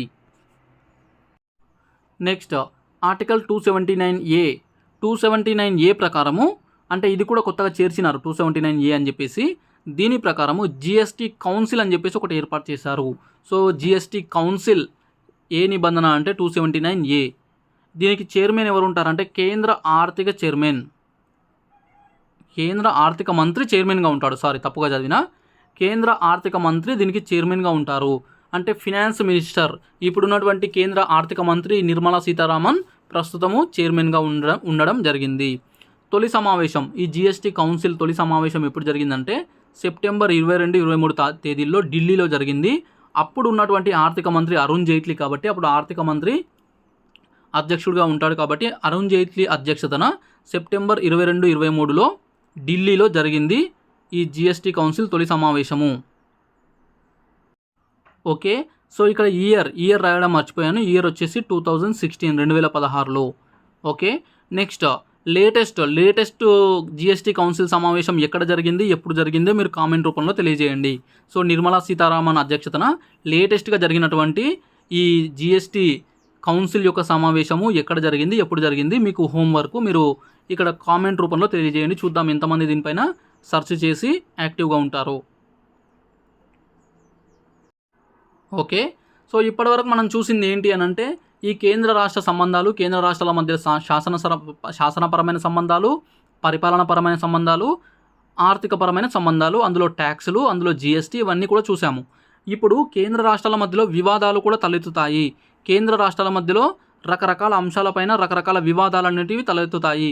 సో సామాఖ్య వ్యవస్థలో ఈ ఫెడరల్ సిస్టంలో ఎప్పుడైనా ఈ కేంద్రము అదేవిధంగా రాష్ట్రాల మధ్యలో సమస్యలు వస్తాయి. ముఖ్యంగా భారతదేశం అనేది సామాఖ్య తరహా వ్యవస్థను కలిగి ఉంది కదా. అయితే సామాఖ్య స్ఫూర్తి అనేది రాను సంవత్సరాలు గడిచే కొద్దీ తగ్గిపోతుంది. కేంద్రం అనేది సూపర్ పవర్గా తయారవుతుంది. కేంద్రం అనేది పూర్తిగా ఆధిక్యతలో ఉంటుంది. సో రాష్ట్రాలకు వాటి యొక్క హక్కులు కానీ వాటి యొక్క అధికారాలు కానీ కోల్పోతున్నాయి అని చెప్పేసి సో ఈ రాష్ట్రాలు కేంద్రాల మధ్యలో రాజ్యాంగం అమల్లోకి వచ్చినప్పటి నుంచి కూడా రకరకాల వివాదాలు తలెత్తుతూనే ఉన్నాయి. ఇప్పుడు కూడా చాలా రకాల సమస్యలు ఉన్నాయి. అందులో ముఖ్యంగా ఎక్కడెక్కడ ఎలాంటి అంశాల్లో మనకు ఈ వివాదాలు వస్తాయంటే కేంద్రము రాష్ట్రాల మధ్యలో వచ్చే వివాదాలకు సంబంధించి గవర్నర్ పదవి, ఈ గవర్నర్కు సంబంధించిన అంశము, అదేవిధంగా అత్యవసర పరిస్థితులు ఉంటాయి కదా ఎమర్జెన్సీస్, వాటి సమయంలో కేంద్రం పవర్ఫుల్గా మారడము, ఇక రాష్ట్రాలలో కేంద్ర బలగాలు ఉంటాయి కదా అవి మోహరించడము, అఖిల భారత సర్వీసులు, ఇలాంటి అంశాలన్నీ కూడా కాంట్రవర్సీ అవుతున్నటువంటి అంశాలు. ఇక రాష్ట్ర జాబితాల్లో అంశాలపైన కేంద్రాలు చట్టం చేయడము, అధికారము. అదేవిధంగా రాష్ట్రాలకు అన్ని రాష్ట్రాలకు రాజ్యసభలో సమాన హోదా లేకపోవడము, అంటే రిప్రజెంటేషన్ తక్కువ, కొన్ని రాష్ట్రాలకు జనాభా ప్రాతిపదికన ఉండడము.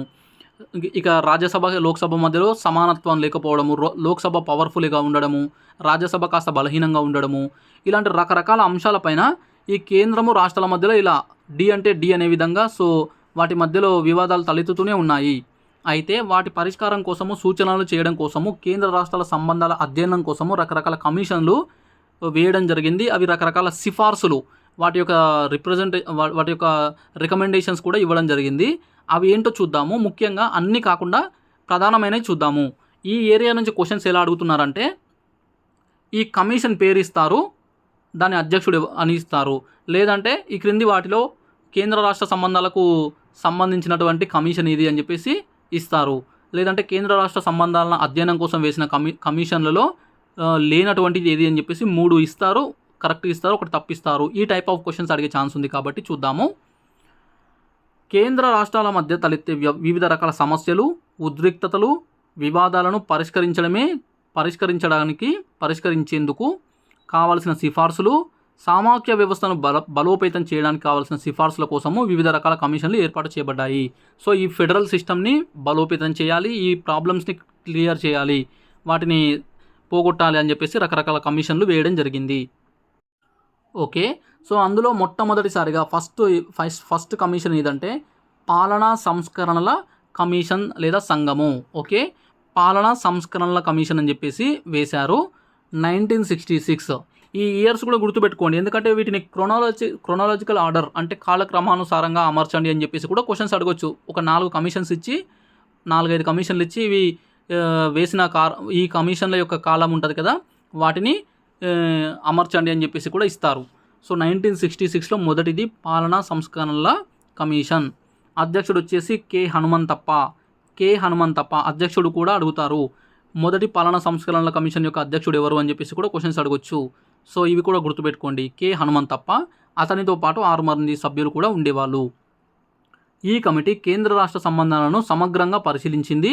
అయితే దీనిలో భాగంగానే కేంద్ర రాష్ట్ర సంబంధాల అధ్యయనం కోసము ఇంకొక బృందాన్ని కూడా ఏర్పాటు చేశారు. దానికి అధ్యక్షుడు వచ్చి ఎంసీ సెతల్వాడ్ అధ్యక్షతన ఒక బృందం, ఈ కమిటీలో భాగంగానే ఒక బృందాన్ని కూడా ఏర్పాటు చేయడం జరిగింది, ఒక టీం అనమాట.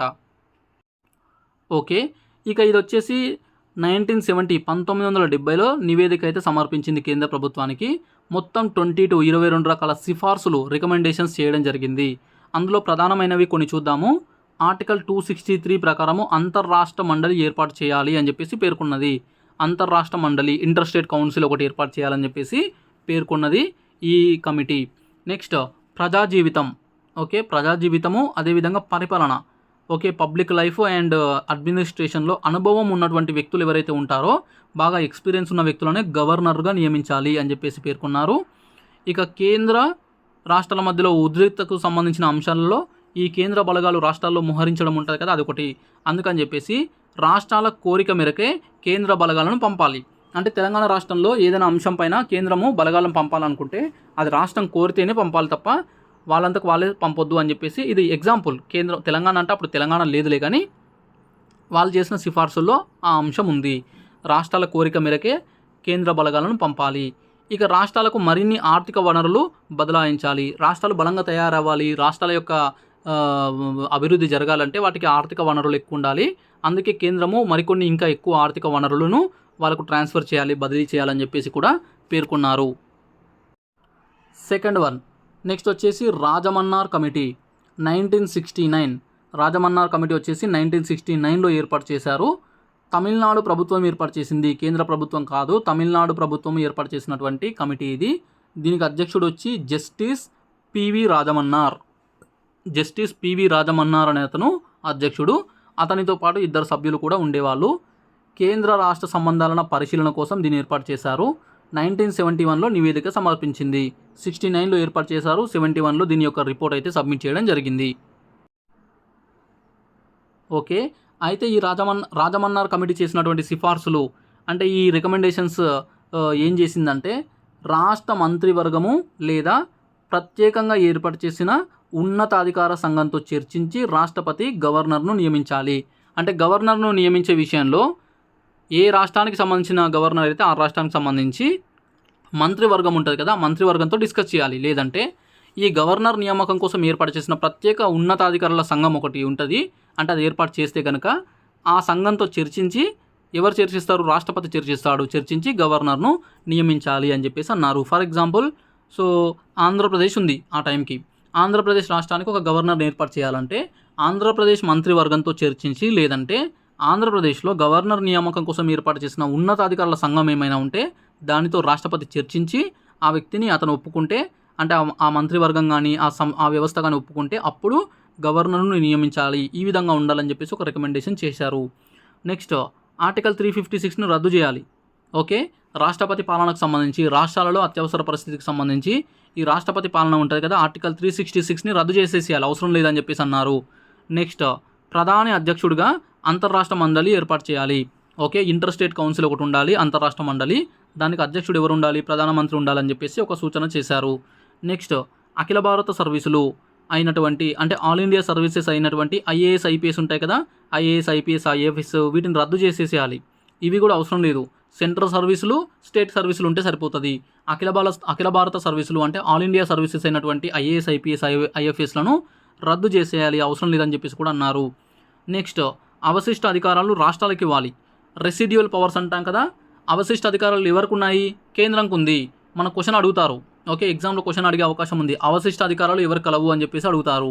సో అవశిష్ట అధికారాలు కేంద్రంకు ఉంది, కానీ ఈ అవశిష్ట అధికారాలు కేంద్రానికి కాదు రాష్ట్రాలకు ఇవ్వాలి అని చెప్పేసి అన్నారు. నెక్స్ట్ ప్రణాళిక సంఘం, ప్లానింగ్ కమిషన్ ఉంటుంది కదా, ఈ ప్రణాళిక సంఘం ఒక శాశ్వత సంస్థగా ఉండాలి, పర్మనెంట్ బాడీగా ఉండాలి. ఇలాంటి సిఫార్సులు చేసింది రాజమన్నార్ కమిటీ. సో ఈ రాజమన్నార్ కమిటీ కావచ్చు, లేదంటే మొదటి పాలనా సంస్కరణల కమిషన్ కావచ్చు, వాటి యొక్క సిఫార్సులను అప్పుడున్నటువంటి ప్రభుత్వాలు యాక్సెప్ట్ చేయలేదు, వాటిపైన చర్యలు తీసుకోలేదు, వాటిని పట్టించుకోలేదు. నెక్స్ట్ దాని తర్వాత ఈ కేంద్ర రాష్ట్ర సంబంధాలకు సంబంధించి ఆనంద్పూర్ సాహిబ్ తీర్మానం 1973లో ఆనంద్పూర్ సాహిబ్ తీర్మానం అని చెప్పేసి ఒక తీర్మానం జరిగింది. దానికి సంబంధించి 2-3 పాయింట్స్ చూద్దాము. ఇది వచ్చేసి ప్రధానంగా పంజాబ్ రాష్ట్రంలో జరిగినటువంటిది. పంజాబ్ రాష్ట్రంలో అప్పుడు ప్రత్యేక పంజాబ్ దేశము, అంటే ప్రత్యేక స్వతంత్ర ప్రతిపత్తి కలిగిన పంజాబ్ని ఏర్పాటు చేయాలి అని చెప్పేసి అప్పుడు జరిగిన ఖలిస్తాన్ అనే ఉద్యమం సంబంధించి దానికి సంబంధించినటువంటి సందర్భంలో జరిగింది ఇది. 1973లో పంజాబ్లో అకాలీదళ్ పార్టీ వచ్చేసి ఆనంద్పూర్ సాహిబ్ అనే ప్రాంతం, ఇది ఒక ప్లేస్. ఆనంద్పూర్ సాహిబ్ అంటే పర్సన్ కాదు, ప్లేస్ అనమాట. ఆ ప్రాంతంలో ఒక తీర్మానం చేసిందనమాట ఈ పార్టీ. అందులో రకరకాల అంశాలు ఉంటాయి. అందులో ప్రధానమైనవి రక్షణ, అంటే ఈ కేంద్రానికి సంబంధించి, కేంద్ర రాష్ట్ర సంబంధాలకు సంబంధించి ఏం చెప్పారంటే డిఫెన్స్, రక్షణ, అంతర్జాతీయ సంబంధాలు, కమ్యూనికేషను, కరెన్సీ ఇలాంటి అంశాలు కేంద్రంకి ఉండాలి, మిగతావన్నీ కూడా రాష్ట్రాలకు ఇచ్చేసేయాలని చెప్పేసి అన్నారు. అదేవిధంగా దేశంలో నిజమైన సామాఖ్య స్ఫూర్తి తీసుకురావాలి. సో ఈ ఫెడరల్ కాన్సెప్ట్ అనేది ఇంకా బలపడాలని చెప్పేసి పేర్కొనడం జరిగింది. నెక్స్ట్ అయితే ఈ ఆనంద్పూర్ సాహిబ్ తీర్మానాన్ని కేంద్ర ప్రభుత్వము పట్టించుకోలేదు. నెక్స్ట్ 4వది పశ్చిమ బెంగాల్ మెమోరండం 1977 పశ్చిమ బెంగాల్ మెమోరండం అంటారు. ఇది వచ్చేసి పశ్చిమ బెంగాల్లో బెంగాల్ ప్రభుత్వం, పశ్చిమ బెంగాల్ గవర్నమెంట్ కేంద్ర రాష్ట్ర సంబంధాలపైన ఒక మెమోరండంని రూపొందించింది. ఏది? వెస్ట్ బెంగాల్ గవర్నమెంటు 1977లో. దానిలో ఉన్నటువంటి అంశాలు చూద్దాము. వీళ్ళు ఏమన్నారంటే ప్రణాళిక సంఘము అంటే ప్లానింగ్ కమిషన్, జాతీయ అభివృద్ధి మండలి అంటే ఎన్డీసీ నేషనల్ డెవలప్మెంట్ కమిషను ఇవి ఉంటాయి కదా, వీటికి రాజ్యాంగ హోదా కల్పించాలి. ప్రణాళిక సంఘానికి, జాతీయ అభివృద్ధి మండలికి రాజ్యాంగేతర సంస్థలు ఇవి, వాటికి రాజ్యాంగ హోదా కల్పించాలి అని చెప్పేసి అన్నారు. నెక్స్ట్ 75% ఆదాయము రాష్ట్రాలకు పంచాలి. మన దేశానికి వచ్చే ఆదాయంలో రకరకాల రూపంలో వచ్చే పన్నుల రూపంలో వచ్చే ఆదాయంలో 75% స్టేట్స్కే ఇచ్చేసేయాలి, ఓన్లీ 25% కేంద్రం తీసుకోవాలని చెప్పేసి అన్నారు. నెక్స్ట్ కేంద్ర రాష్ట్రాల జల వివాదాలు ఉంటాయి కదా, సుప్రీంకోర్టు పరిశీలించాలి. కేంద్రము మరియు రాష్ట్రాల మధ్య జల వివాదాలు అంటే ఈ వాటర్ డిస్ప్యూట్స్ ఉంటాయి కదా, వచ్చేసి సుప్రీంకోర్టు పరిశీలించాలి. నెక్స్ట్ రాజ్యసభకు లోక్సభలో సమాన అధికారాలు ఉండాలి. ఎందుకంటే రాజ్యసభ కొంత తక్కువ అధికారాలు కలిగి ఉంది, లోక్సభ పవర్ఫుల్గా ఉంది. అట్లా కాదు, 2 ఈక్వల్గా ఉండాలి. ఎందుకు? రాజ్యసభ అనేది రాష్ట్రాలకు ప్రాతినిధ్యం వహిస్తుంది. రాజ్యసభకు పవర్స్ పెరిగినాయి అంటే రాష్ట్రాలకు పవర్స్ పెరిగినట్లే, అందుకని చెప్పేసి అలా అన్నారు. ఇక వీళ్ళు కూడా ఏం చెప్పారంటే అఖిల భారత సర్వీసులు, ఆల్ ఇండియా సర్వీసెస్ రద్దు చేసి పడేసేయాలి, వద్దని చెప్పేసి అన్నారు. ఇక రాజ్యాంగంలో వెరీ వెరీ ఇంపార్టెంట్ పాయింట్, రాజ్యాంగంలో యూనియన్ అనే పదానికి బదులు సామాఖ్య అనే పదాన్ని ఉపయోగించాలి.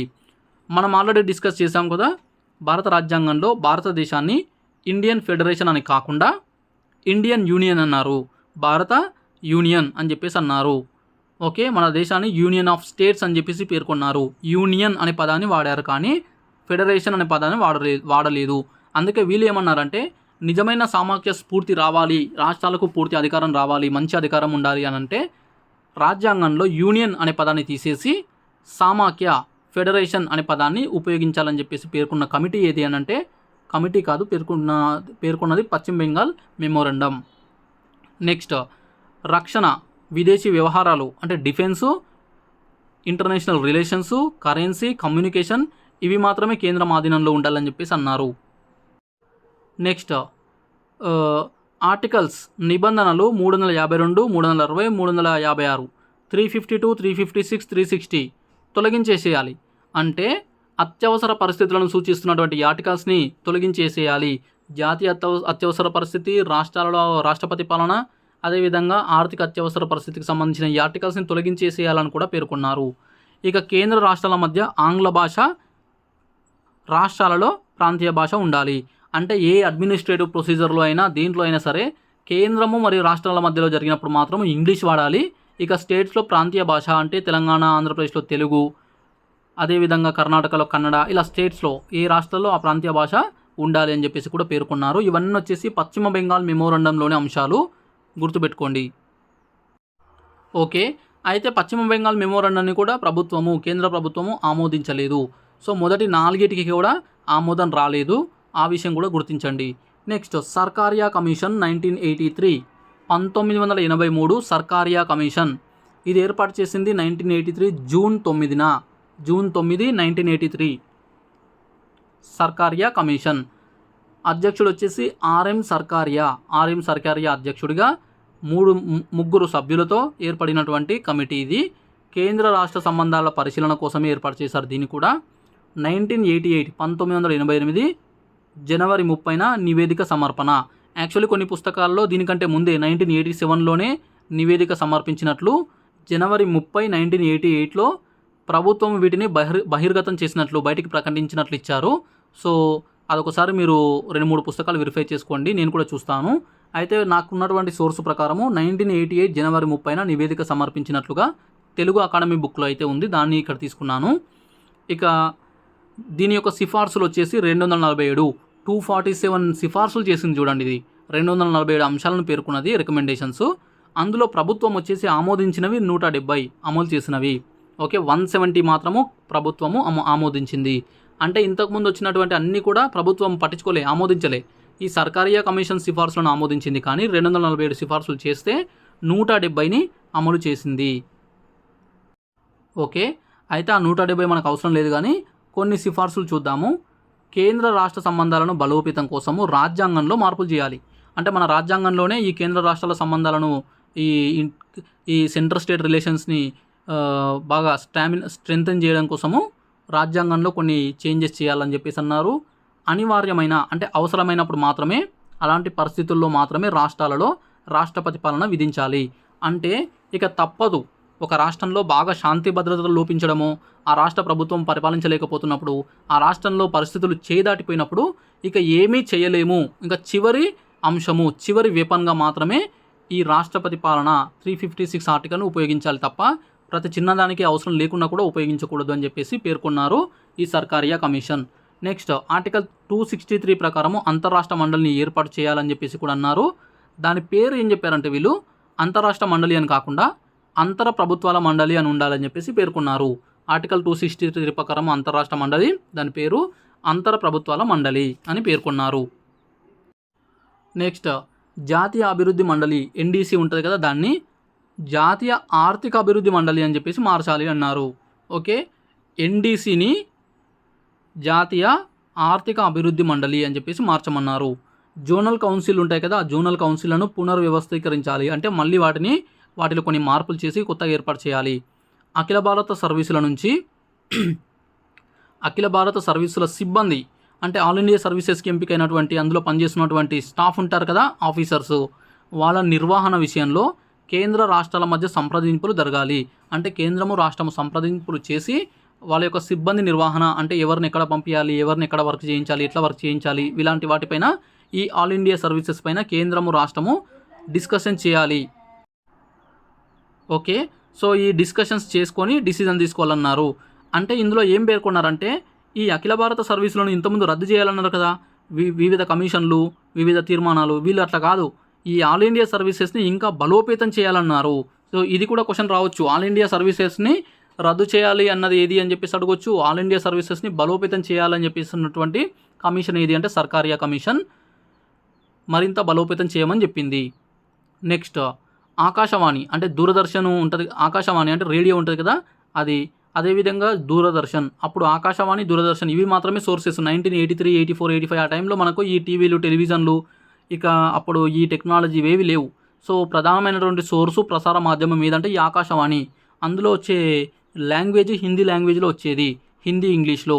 సో అందుకని చెప్పేసి జాతీయ ప్రాముఖ్యం ఉన్నటువంటి కార్యక్రమాలు, ఎందుకంటే మన దేశంలో రకరకాల భాషలు మాట్లాడతారు. దేశంలో అధికార భాషలే కాకుండా కొన్ని వందల సంఖ్యలో, వేల సంఖ్యలో స్థానిక భాషలు కూడా ఉన్నాయి. ఇలాంటి పరిస్థితుల్లో ఏదైనా ఒక జాతీయ ప్రాముఖ్యం ఉన్న ఒక ప్రోగ్రాంకి సంబంధించి ఏదైనా ఆల్ ఇండియా రేడియోలో వచ్చింది అనుకుందాం, అది అందరికి అర్థం కావాలి. అందరికి అర్థం కాకుండా హిందీలోనో ఇంగ్లీష్లోనో వస్తే అది కూడా 1980sలో ఆ టైంలో ఉన్నటువంటి అక్షరాస్యత, అప్పుడు ఉన్నటువంటి డెవలప్మెంట్ ప్రకారము ఎవరికి రీచ్ అవ్వదు. అందుకని చెప్పేసి స్థానిక భాషల్లో కూడా ప్రసారం చేయాలి. అంటే తెలుగులో, హిందీలో, తెలుగులో, తమిళ్లో, కన్నడ, మలయాళము ఇలాంటి అన్ని భాషల్లో కూడా ప్రసారం చేస్తే ఆ ప్రోగ్రాం అందరికీ రీచ్ అవుతుంది. సో ఈ విధమైన సిఫార్సు కూడా చేయడం జరిగింది. ఓకే, సో ఇవన్నీ సర్కారియా కమిషన్లోని కొన్ని అంశాలు. అందులో 170 ఆమోదించారు అని చెప్పేసి చెప్పాము. అవి చూసుకోండి, అంటే నేను చెప్పిన ఇంపార్టెంట్ పాయింట్స్ చూసుకోండి. ఇంకా ఎక్స్ట్రా కావాలంటే మీరు ఏదైనా పుస్తకము అంటే బి కృష్ణారెడ్డి కానీ లేదంటే ఇతర పుస్తకాలు ఏమైనా తెలుగు అకాడమీ కానీ ఏమైనా తీసుకుంటే మీకు ఎక్కువ పాయింట్స్ కూడా దొరుకుతాయి. నెక్స్ట్ రాజ్యాంగ పునఃసమీక్ష కమిషన్. రాజ్యాంగ పునఃసమీక్ష కమిషన్, కాన్స్టిట్యూషనల్ రివ్యూ కమిషన్ అని చెప్పేసి అంటాము. 2000 రాజ్యాంగాన్ని మళ్ళీ పరిశీలించడం కోసం ఏర్పాటు చేసిన కమిషన్ 2000. అప్పుడు ఉన్నటువంటి అటల్ బిహారీ వాజ్పేయి ప్రభుత్వం దీన్ని ఏర్పాటు చేసింది. 2000 సంవత్సరంలో జస్టిస్ ఎంఎన్ వెంకటచలయ్య. ఓకే, రాజ్యాంగ పునఃసమీక్ష కమిషన్ చైర్మన్ ఎవరనంటే ఎంఎన్ వెంకటచలయ్య అధ్యక్షుడిగా ఏర్పాటు చేశారు. 2002లో నివేదిక సమర్పించింది. 2000లో ఏర్పాటు చేస్తే 2002లో దీన్ని రిపోర్ట్ అనేది సమర్పించడం జరిగింది. వీళ్ళు ఏమన్నారంటే ఎలాంటి వివాదాలు లేని పరిపాలన అనుభవం కలిగిన వ్యక్తులను గవర్నర్గా నియమించాలి. అంటే ఒక వ్యక్తిని గవర్నర్గా నియమించేటప్పుడు ఇలాంటి కాంట్రవర్సీ ఉండకూడదు. అదేవిధంగా ఇలాంటి ఏమంటారు పరిపాలన అడ్మినిస్ట్రేషన్లో మంచి అనుభవం ఉండాలి. అలాంటి వ్యక్తులనే గవర్నర్లుగా నియమించాలన్నారు. ఇక గవర్నర్ నియామకంలో ఆ రాష్ట్ర ముఖ్యమంత్రిని సంప్రదించాలి. ఏ రాష్ట్రానికి గవర్నర్ నియమించాలంటే ఆ రాష్ట్రం యొక్క గవర్నర్ ఆ ముఖ్యమంత్రిని సంప్రదించి అతనితో డిస్కషన్ చేసి అప్పుడే నియమించాలని చెప్పేసి కూడా ఇది పేర్కొన్నది. ఇక రాష్ట్రపతి పాలన చివరి అంశంగా, చివరి అవకాశంగానే ఉపయోగించాలి. అంటే ఇక పరిస్థితులు చేదాటిపోయినవి, ఇంక ఎలాంటి అవకాశం లేదు, ఇదే చివరి అవకాశము, ఇదే చివరి అంశము అనే సిచ్యువేషన్లో మాత్రమే ఈ రాష్ట్రపతి పాలన 356 ఆర్టికల్ ప్రకారము విధించాలని చెప్పేసి ఈ రాజ్యాంగ పునఃసమీక్ష కమిషన్ కూడా పేర్కొంది. Next 7th one, Madan Mohan Punchhi commission 2007. Madan Mohan Punchhi commission 2007. Sarkaria commission, Madan Mohan Punchhi commissions very very important. Okay, so Madan Mohan Punchhi commission 2007 ఇది వచ్చేసి ఏప్రిల్ 27, 2007న ఏర్పాటు చేశారు. ఏప్రిల్ 27, 2007న ఏర్పాటు చేసినారు. దీని యొక్క అధ్యక్షుడు వచ్చేసి జస్టిస్ మదన్ మోహన్ పూంచి. అతనితో పాటు 4 సభ్యులు కూడా ఉండేవాళ్ళు. ఇది ఏప్రిల్ 2010లో నివేదిక సమర్పించింది. మొత్తం ఈ నివేదికలో 1456 పేజీలు, 1456 పేజెస్తోన ఈ నివేదిక అయితే ఉంది. అందులో సిఫార్సులు వచ్చేసి 310 సిఫార్సులు చేశారు. 310 రికమెండేషన్స్ చేయడం జరిగింది. ఈ మదన్ మోహన్ పూంచి కమిషన్ చాలా పెద్దగా, చాలా డీటెయిల్గా, చాలా ఎక్కువ అంశాలతో ఉన్నటువంటి రిపోర్ట్ ఇది. ఓకే, సో అందులో ప్రధానమైనవి మనకు అవసరమైనవి చూద్దాము. ఈ సిఫార్సులు వచ్చేసి కొన్ని చూస్తే దేశ సామాజిక ఆర్థిక అభివృద్ధి, సమైక్యత, సమగ్రత, సంరక్షణ కోసము అంటే సోషల్ డెవలప్మెంటు, ఎకనామిక్ డెవలప్మెంటు, అదేవిధంగా సమైక్యత అంటే ఇంటిగ్రిటీ, యూనిటీ, సమగ్రత అంటే ఇంటిగ్రిటీ, వీటన్నిటిని పరిరక్షించాలి. వీటిని కాపాడడం కోసము సహకార సమాఖ్య అంటే కోఆపరేటివ్ ఫెడరేషన్ అనేది ఏర్పాటు చేయాలని చెప్పేసి పేర్కొన్నది ఈ కమిషను. ఇక ఉమ్మడి జాబితా అంటే ఇప్పుడు మనకు కాంకరెంట్ లిస్ట్ అని చెప్పేసి అన్నాం కదా, ఉమ్మడి జాబితాలో అంశాలపైన చట్టం చేసేందుకు కేంద్ర రాష్ట్రాల మధ్య పరస్పర ఒప్పందం ఉండాలి. అంటే సో రెండు ఒక ఒప్పందం ద్వారా కొన్ని రూల్స్ పెట్టుకొని వాటి ప్రకారంగా ఈ ఉమ్మడి జాబితాలోని అంశాలపైన చట్టాలు చేయాలని చెప్పేసి పేర్కొంది. అలాంటప్పుడు వివాదాలు రావని చెప్పేసి పేర్కొంది. నెక్స్ట్, నిష్ణాతులైన వ్యక్తులని గవర్నర్లుగా నియమించాలి. అంటే మంచి అనుభవం ఉన్నటువంటి వ్యక్తులను మాత్రమే గవర్నర్లుగా నియమించాలని చెప్పేసి పేర్కొంది. నెక్స్ట్, రాష్ట్ర శాసనసభ ఆమోదించిన బిల్లులపైన గవర్నరు 6 నెలల లోపల తప్పనిసరిగా నిర్ణయం తీసుకోవాలి, లేదంటే రాష్ట్రపతికి పంపాలని చెప్పేసి కూడా అన్నారు. అంటే రాష్ట్ర శాసనసభ ఏదైనా బిల్లు చేస్తే దాని గవర్నరు అలానే పెండింగ్ పెట్టుకోకుండా 6 months లోపల ఏదో ఒక డిసిజన్ తీసుకోవాలి. దాన్ని ఆమోదిస్తాడా లేదంటే తిరస్కరిస్తాడా ఏదో ఒక డిసిజన్ తీసుకోవాలి. లేదు ఏ నిర్ణయం తీసుకోలేని పరిస్థితి ఉంటే రాష్ట్రపతికైనా పంపించాలి. అంతేగాని అంతకుమించి దాన్ని దాటకూడదు అని చెప్పేసి కూడా పేర్కొన్నారు. ఇక ముఖ్యమంత్రిని తొలగించాలి అంటే అలాంటి సమయంలో అతనికి మెజారిటీ నిరూపించుకోమని తగిన సమయం గవర్నర్ ఇవ్వాలి. అంటే ఏదో ఒక రాష్ట్రంలో ఇలా కొన్ని రాజకీయ పరిణామాల వల్ల ముఖ్యమంత్రిని దించాల్సిన పరిస్థితి వస్తే అలాంటప్పుడు ఫర్ ఎగ్జాంపుల్ ఇప్పుడు మనకు 1995లో 1995 ఆ టైంలో ఎన్టీఆర్ ముఖ్యమంత్రిగా ఉన్నప్పుడు ఎన్టీఆర్ని దించాల్సిన పరిస్థితి వచ్చింది. అప్పుడు నారా చంద్రబాబు నాయుడు ఏం చేశాడంటే నేనే నిజమైన నాయకుడిని, నాకే మెజారిటీ ఉందని చెప్పేసి అన్నాడు. సో అలాంటి సందర్భాల్లో వస్తుంటాయి, రకరకాల రాష్ట్రాల్లో వస్తుంటాయి. అలాంటప్పుడు అప్పుడున్నటువంటి ముఖ్యమంత్రి ఏం చేయాలి, తన మెజారిటీ నిరూపించుకోవాలంటే కొంత టైం కావాలి. కొన్ని సంప్రదింపులు కానీ ఏదో ఒకటి చేసి తన మెజారిటీ నిరూపించుకుంటాడు. కాబట్టి గవర్నర్ ఏం చేయాలంటే ఇలా ముఖ్యమంత్రిని తొలగించే సమయంలో అతని మెజారిటీ ఉందా లేదా నిరూపించుకోవడం కోసం కొంత టైం ఇవ్వాలి. టైం ఇచ్చి అప్పుడు మెజారిటీ లేకపోతే దించేసేయాలి అని చెప్పేసి కూడా ఒక అంశం పేర్కొన్నది. నెక్స్ట్, ఇది ఈ ఎగ్జాంపుల్ అనేది నేను జస్ట్ మీకు అర్థం కావడం కోసం చెప్పిన ఈ ఎన్టీఆర్ చంద్రబాబు నాయుడుది. సో మీరు మరో విధంగా తీసుకోవద్దు. నెక్స్ట్, మత కల్లోలాల సమయంలో అంటే ఏదైనా రాష్ట్రంలో మత కల్లోలాలు అవుతుంటాయి కదా దేశంలో, అలాంటప్పుడు రాష్ట్ర అనుమతితో సంబంధం లేకుండా కేంద్ర బలగాలను రాష్ట్రంలో దింపేందుకు అవకాశం ఉండాలి. అంటే ఏదైనా రాష్ట్రంలో మత కల్లోలాలు జరుగుతున్నాయి అనుకుందాం, తెలంగాణ రాష్ట్రంలో హైదరాబాద్ ప్రాంతంలో కానీ ఎక్కడైనా కానీ మత కల్లోలాలు జరుగుతున్నాయి. అలాంటప్పుడు కేంద్ర బలగాలు రావాలి ఇక్కడికంటే ఈ రాష్ట్రం అనుమతించి పర్మిషన్స్ ఇస్తేనే రావాలి అని కాకుండా అలాంటి సందర్భాల్లో ఈ రాష్ట్ర ప్రభుత్వాలు అడ్డుకోకూడదు. ఈ రాష్ట్ర ప్రభుత్వాలతో సంబంధం లేకుండా డైరెక్ట్గా కేంద్ర బలగాలు అక్కడికి రావడానికి ఆ పరిస్థితులను క్లియర్ చేయడానికి అవకాశం ఉండాలని చెప్పేసి కూడా పేర్కొంది. ఇవి కొన్ని ఇంపార్టెంట్ పాయింట్స్.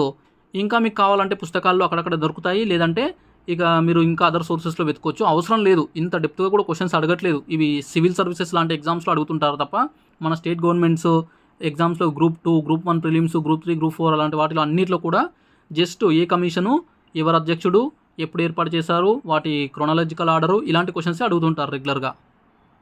ఓకే, ఇక లాస్ట్ వన్ 8th వన్ వచ్చేసి 2వ పరిపాలనా సంస్కరణల సంఘం. ఇది యాక్చువల్లీ 2005లో ఏర్పాటు చేశారు.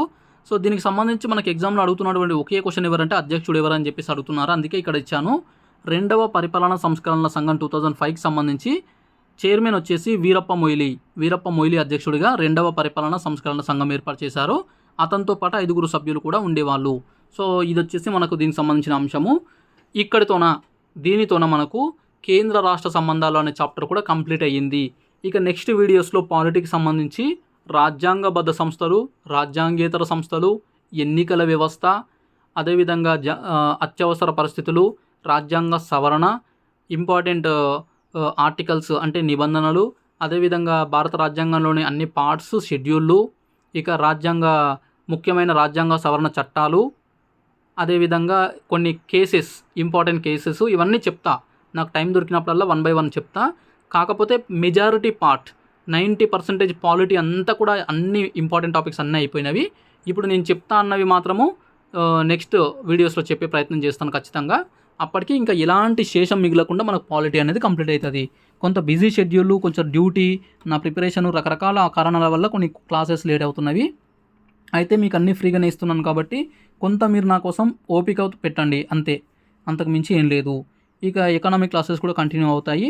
ఇది వీడియో నచ్చినట్లయితే లైక్ చేయండి, షేర్ చేయండి, చూస్తూనే ఉండండి bounce back channel. Thank you so much.